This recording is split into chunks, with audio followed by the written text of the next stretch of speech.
All right, what's going on, family? It's your boy Authentic, here to discuss sorcery and magic. What is it really?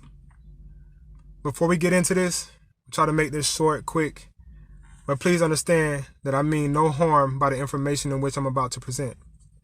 If my delivery comes off as offensive or arrogant, it is not my intent, and to you, I sincerely apologize.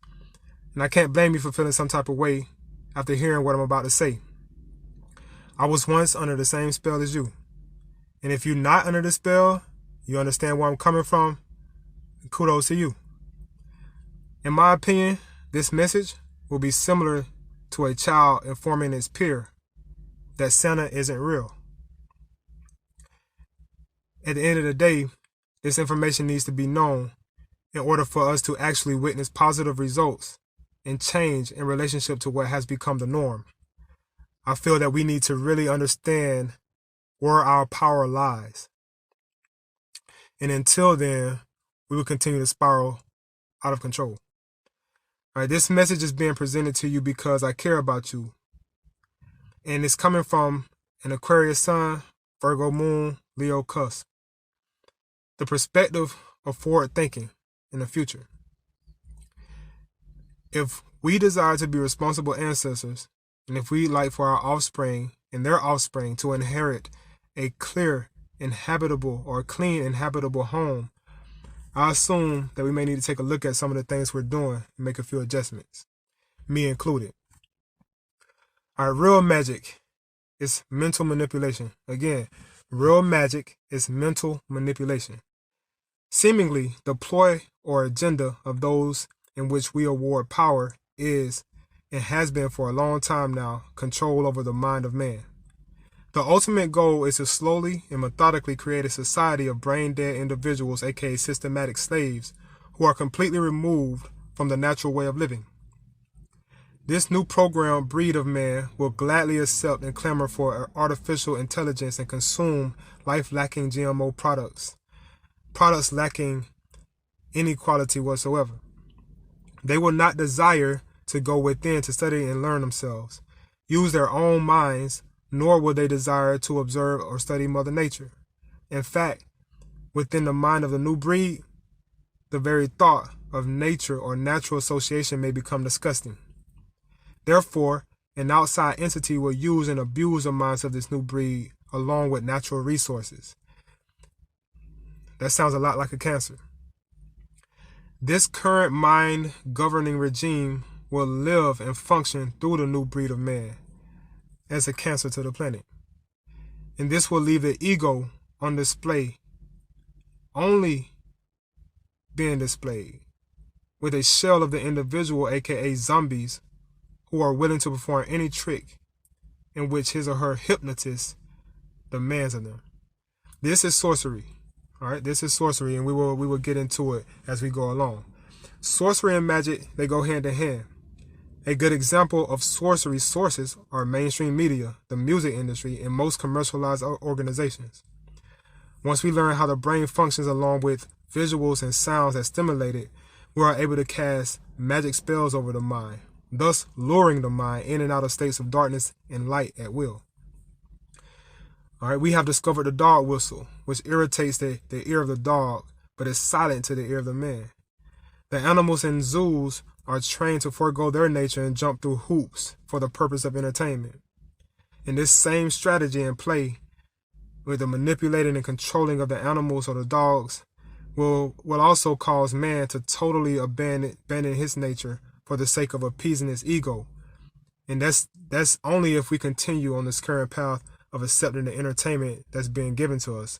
Because whether we believe it or know it or not, the minds that absorb that information are being manipulated and changed. So keep in mind that typically magicians will not reveal their tricks or methods of magic, because after doing so, they lose appeal in the eyes and the minds of the observers, and ultimately they lose a source of income. The magic displayed on stage in front of an audience, where you have people disappear, saw people in halves, that's nothing but distraction from real magic. And it's child's play. It's simply a sleight of hand which deceives the eye. With that said, those who have been given or have given themselves titles such as pastor, deacon, ordained minister, archbishop, king, or apostle, these people, with these titles that they have given themselves or have been awarded, understand that that terminology is astronomical. That's astrotheology. All right, all of those terms come from astrology, and we have to be made aware of that, because the same way the magicians wear black robes, these people parading around in these congregations or in front of these congregations wearing black robes are doing the same thing. They're casting spells, whether they know it or not. All right, so we have to be made aware of these things. I know it sounds, I guess you could say like I'm nitpicking or I'm coming at somebody, but I'm not. I'm just informing people of information or things that they may not be aware of. And there are several people that lead congregations that are coming from a good place. They have a good heart. But there are also individuals that have understood this truth. They have found out this truth. And as a result, they have changed their profession. So it's not just me saying it as if I'm jealous or envious or anything like that. I'm saying it because I care, like I said. All right. You have to understand, you pay 10% of your income, or I've done it as well, 10% of our income on a false interpretation of a text. All right. We have to understand that. We have to think about that. And these things need to stop. These things need to be stopped, and we need to force the issue. We need to force a new way of living and thinking to take place. Okay. All right, plugging our trust and attention into major media outlets provide puppet masters or magicians with influence over our existence or our thoughts and actions. They generate fear, doubt, envy, and stresses of all sorts. For example, when we watch a commercial regarding food items, we see an enhanced image and manipulated, enticing camera angles, which may provoke salivation or cause the mouth to water. These tactics, known as advertisements presented by merchants, lure us to the establishment at hand. What we don't see is the directors behind the cameras, the actors rehearsing their roles, the fine print used at the bottom of the screen, or in the rapidly read side effects warning labels regarding how the product in which we are about to consume was produced and how it affects us in the long run if we consume it on a regular basis. Another example of magic and sorcery can be performed by way of propaganda, which is an example. Here's an example. If I desire for you to hate an individual or feel a particular way towards them, I obtain some form of footage of dirt on an individual for blackmail purposes.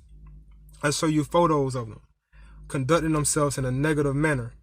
And with this done, I'm able to place a sense of hatred in your heart and mind towards this individual without you even meeting them or ever speaking to them.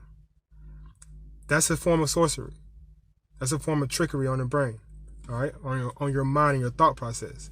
Another example is if a person pays for plastic surgery, takes steroids or other muscle-enhancing drugs and supplements, receive breast augmentations, butt injections, hair extensions, wear eyelashes or makeup, and high heels with tight-fitting clothing to seduce others in observance of them. That's sorcery as well. That shiny new car that you see, although some are more appealing than others, is nothing more than painted steel on wheels. That big home, nothing more than painted brick, which will eventually tarnish. So let's try to avoid feeling left out due to a lack of these material items or idols. The desire or passion of these items isn't an issue. However, the way in which we obtain them and the stresses attached to maintaining or obtaining them may become an issue. May be very stressful. Got to understand, some of these people that have these items are very stressed. They abuse drugs just to make it through the day. All right. So with that said, just try watching TV or a commercial or a show or movie or anything that has sound effects and eliminate the sound effects and notice the difference that the film has on your emotions. It's going to be a big difference. The sound effects obviously enhance the appeal regarding the message being portrayed.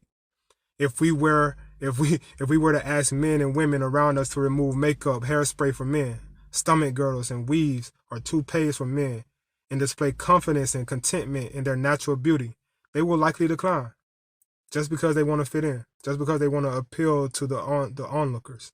That's sorcery. All right. Just because one person lacks something that another person has doesn't mean that one is better than the other. As long as we're content, healthy, and our needs are met, and we're able to survive and thrive, let's just make the most of what we have and obtain the things that we desire by way of healthy habits or hard work and righteous means. That's totally fine. All right. When watching mainstream media, notice that the news stories are filled with choreographed drama consisting of mass shootings, police killings, news of dead or dying music artists or pro athletes or coaches, or several forms of tragic events. Some of this is legit, some of it is not.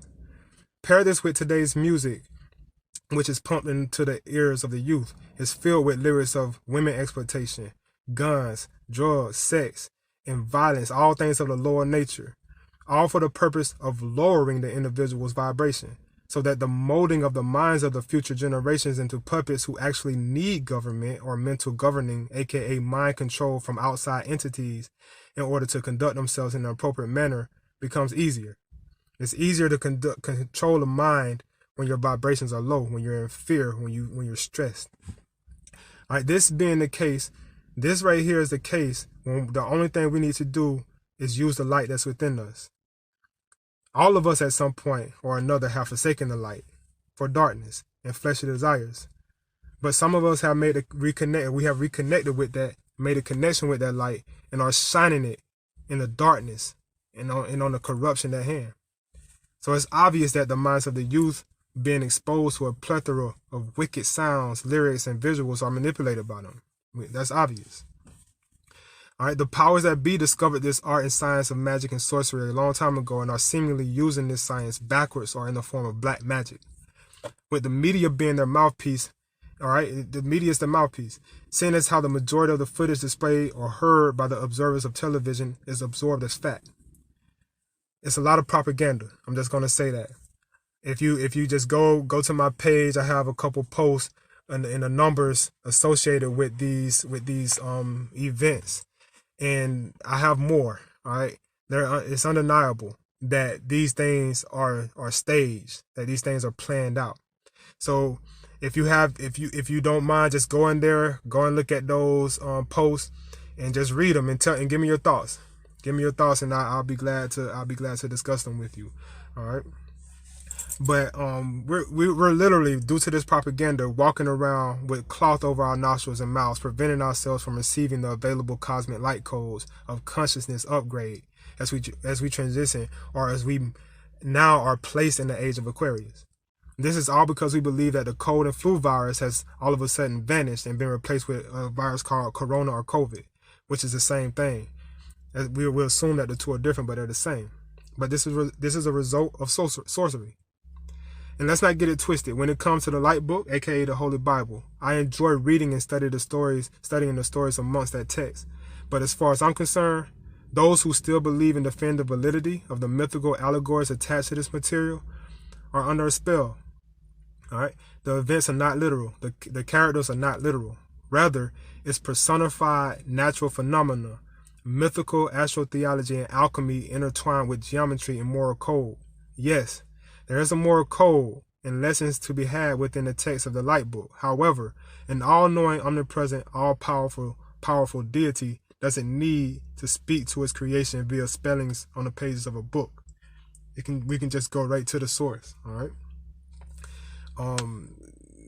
Several people amongst various cultures, due to these religious texts being out here, are calling themselves God's chosen. However, these folks referring to themselves as Muslim, Israelites, or the seed of Abraham is nothing different than my son referring to himself as Godzilla or the Hulk. He's just basically comparing himself to a fictional character. All right, if you like proof that the stories within the biblical text are based on astrological myth, read my book, 69 pages. Not to brag on myself at all. Just read the book. Read the book and tell me what you think about it. All right. Watch and listen to my latest music video about Lazarus, aka El Osiris, or Losarus. That's Osiris. El Osiris. Losarus. Same thing. Compare and contrast the stories of Esther, the E-star, and Ishtar, the E-star, where Easter comes from, or Samson and Hercules. Compare and contrast those stories. Simply go outside and study the movement of the stars or Mother Nature yourself, and you'll see all the stories that are in there are in the sky. All right? It's just personification. When we study Asar, we see that he was killed or placed into a coma by his brother Set, Satan, or Saturn, aka Lord of the Rings, Father of Time, and Grim Reaper. This is the setting sun or months of darkness, fall and winter, personified, which the star Saturn governs these months. So therefore Saturn kills Jesus, or in this case Asar. Set kills Asar. Asar was lamented by his wife Mary, aka Aset or Isis, and her sister Marit, aka Nephthys, before he was resurrected or avenged by his son Heru, aka Jesus. Asar is the sun personified in this case. He represents the year and the spring sun's energy as it resurrects our consciousness along with vegetation. This is bringing life back to the planet. Same scenario, same story. Just a mummified, dead entity coming back to life or resurrecting. The burial or grave clothes in which Asar or Lazarus was draped in symbolize the sun wrapped up like a mummy, as if it is dead at the winter season or winter solstice. All right, it's just symbolizing the energy and heat and the strength taken away from the sun, following its crossing of the equator at the fall equinox. So I encourage you, read the Meta-Netter, read the Coffin Text, the Book of Gates, or the story of Mount Olympus and Gilgamesh, and compare and contrast them, and you'll see all the information right there. This it, aka God or good, with one of the O's missing, is always speaking. It speaks through nature, and based on what we think and ultimately what we do is what we receive in return. When we abuse nature, we receive abuse in return, and when we treat nature and animals, including the animals, the trees, when we treat that well, we receive respect and care in return. As a collective unit, aka humanity, we have become a form of cancer towards our home, towards ourselves and Mother Nature, based on our seemingly uncontrollable cravings of animal flesh, alcohol, drugs, sex, and entertainment of the lower nature. The doctor, we can go to the doctor, and the doctor can suggest and instruct us to refrain from consuming garbage when we get sick and feel ill. We can see proof of the way that we look and feel while we age, conducting a plant-based diet consisting of life-giving energy packed with foods of energy sources, fruits such as fruits, vegetables, and whole grains, and clean water, versus a diet of flesh-eating, sugar-filled junk food. And rather than remove the junk from our diets in the diets of our children, replacing it with a healthy or original diet choice, we would prefer to consume drugs in order to regulate our blood pressure and disguise discomfort so that we may continue feeding the diseases, abusing and treating our temples irresponsibly in the process, making us responsible for our own demise. In order to reverse this spell, curb or stop the demand of supplying items that require the destruction of our home, human and animal suffering, and overthrowing this wicked regime, we must purge our subconscious of the things which cause us to stumble. We purge the subconscious by taking an honest and good look at ourselves, removing poor habits and replacing them with beneficial habits. In doing so, we will display more awareness and higher consciousness.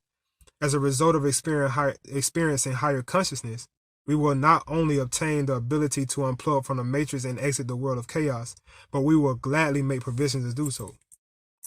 We'll gladly do it. So now, conscious versus subconscious. Consciousness versus subconscious. We conduct ourselves based on habit or routine. These habits are stored in the subconscious. Once we develop routine or certain patterns of behavior, we no longer need to think in order to carry out these tasks stemming from habit. We can almost perform our daily routines of habitual behavior with our eyes closed, At this point, we become unconscious because we no longer rely on thinking to perform the task. For example, the way we hold our electronic devices while observing them, which is usually hunched over with our eyes and our head down, weakening the muscles in our eyes and our back, decreasing the amount of oxygen intake to the lungs and ultimately the brain, and generating poor posture. In order to make an adjustment to a more healthy way of observing our devices, we first need to be made aware of or become conscious of the fact that our current routine is unhealthy, and a proper position must then be made known. A more appropriate way to observe our device is to monitor them further away from our faces to refrain from crossing our eyes, bringing the device closer to eye level so that we are not staring down at them for extended periods of time, creating poor posture. Looking away from our devices and standing up, taking a stretch every 10 minutes or so, and making sure we inhale and exhale at a healthy rate while observing them. See, this adjustment will be tedious and will require us to think for a while, making us a little uncomfortable in the process. Possibly we may need to try this for about a week or a couple weeks will pass by until we basically absorb this and make this a part of our nature. That's eradicating a poor habit and replacing it with a good one. All right, this same thing could be applied to other concepts and areas of our lives. We must become conscious and made aware of poor habits and how they affect us prior to changing them, prior to purging or removing them from our psyche and subconscious. Because we are creatures of habit, developing good habits and routines make us godly or holy, exempting us from constantly needing to think in order to perform righteous acts.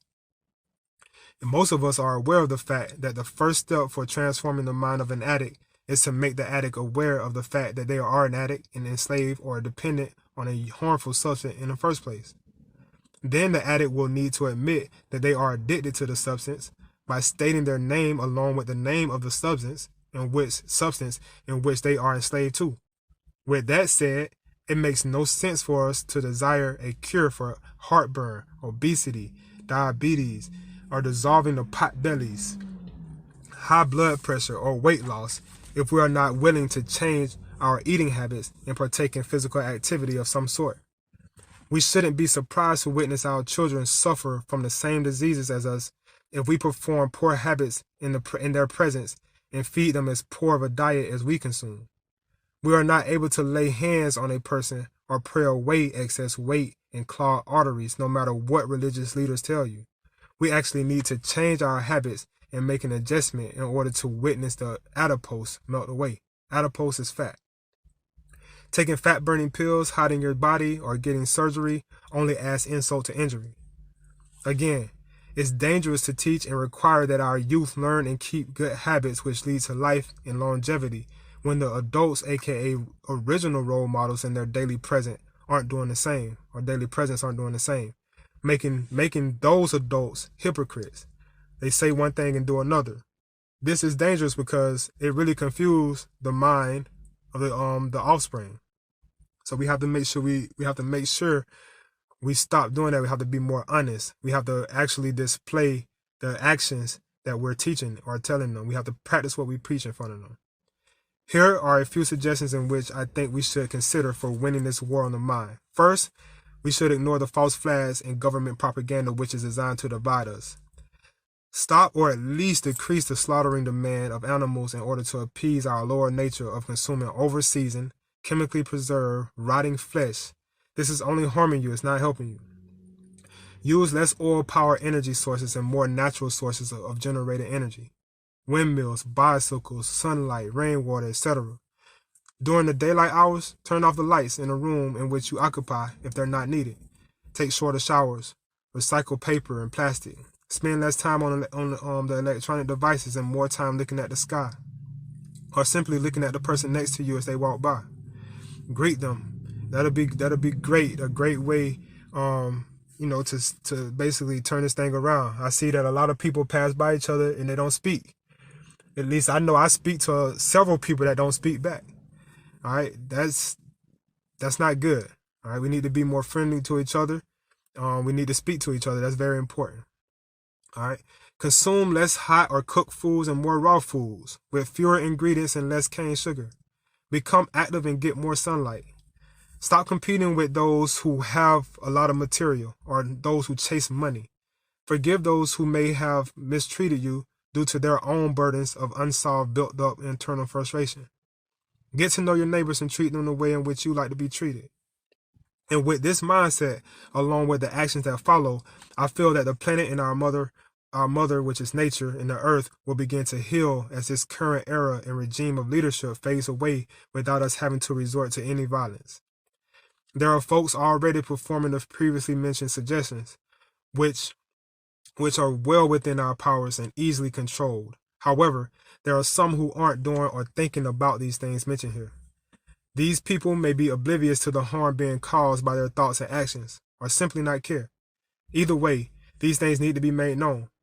Removing this problem by way of physical force and trying to take out the people that we feel are responsible doesn't transform the minds of those left behind. Forcefully and physically removing corrupt individuals, while those who are spiritually unstable or unaware of their shortcomings leave ignorant minds unchecked, and will only create room for more corrupt individuals to replace the ones that we have removed. You can take a person out of the ghetto, but you can't take the ghetto out of the person. Although this saying isn't 100% accurate as far as the ghetto being taken out of a person or a person out of a ghetto, because we simply can't, we can remove the ghetto mindset. It just takes much effort on behalf of the individual possessing the mindset of poverty as it concerns our well-being. However, that saying nevertheless does hold some validity. Consider these things and these suggestions a challenge for possession of your soul, a challenge in which we possess the tools necessary to be victorious. And once victorious, your well-being along with the well-being of future generations will become apparent. Let us not allow for the lower nature to rob us or the planet of a bright future. During this journey known as life, our soul will either become a slave to the lower nature, aka the flesh or carnal mind, carnal meaning flesh, or a servant of the higher in light of wisdom, or the higher nature. We all know that within our homes, if we conduct poor habits, things only get worse. And some of the habits that we have as far as eating meat is one of my major concerns. And demanding that the ocean be stripped of the fish and the shrimp or seafood, and that the animals on the planet be basically farmed for food. Those are poor habits, and it's only going to make things worse if we continue on this path. Now, was I always on a plant-based diet, showing concern and love for my temple along with the animals and the planet as a whole? The answer is no. I wasn't taught to live with concern for the animals in that manner, nor was I taught about the harm I was doing to the planet while growing up. But I'm not allowing this excuse to aid me in wallowing amongst the masses in a world of filth. Just because the people around me or the majority of people feel that it's okay to eat meat doesn't mean that I'm going to do it, especially since now that I have changed my diet after, a couple years ago, I'd say about 8 years ago, being diagnosed as having high cholesterol, and that putting me on the verge of becoming a diabetic.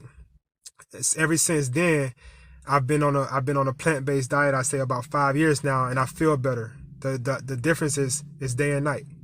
So yes, I was tired. I could tell that my energy wasn't the same as it is now. I have more energy now than I did 7 years ago. So the diet and what we consume is legitimately affecting us. And that's what's leading to all the diseases that we experience. So following some meditation and obtaining self-control, I realized that I was in a bad place from a mental standpoint, despite assuming that I was in a good place because I simply refrained from physically harming my brothers and sisters. But this realization and this meditation led me to making proper adjustments. I began the process of withdrawing from the world of chaos and unplugging from the matrix. So failing to make the proper adjustments after realizing we're living backwards, which live spelled backwards is a term evil, and if you prefix a letter D, you get devil, then you simply get what you get. You reap what you sow, and you have no room for complaints. We're going to close it out. All right, we're going to close it out right here. The answers to our prayers are here. The way to create heaven, Jerusalem, or peace on earth is here. We only need to listen, discern, apply the information, and make the proper adjustments or repent. Once we are collectively at peace within, we will witness peace without. So it starts at home. Once we as individuals experience peace within, we will treat things on the outside of us better. Goes hand in hand. So as without, as within, so without, as above, so below. Future lives depend on us. And if all of today's woes are able to be eradicated and controlled by way of an adjustment of the mind and ultimately our actions, in my opinion, we're simply getting what we deserve. All right. That's all I have. All right. I hope you guys understand, have a better understanding, if you didn't already, of sorcery and magic and what it really is. And if you have any suggestions, anything that you feel I could have did better on, you can go ahead and leave it in the comment section. I will really appreciate that. Peace out, man. I love y'all.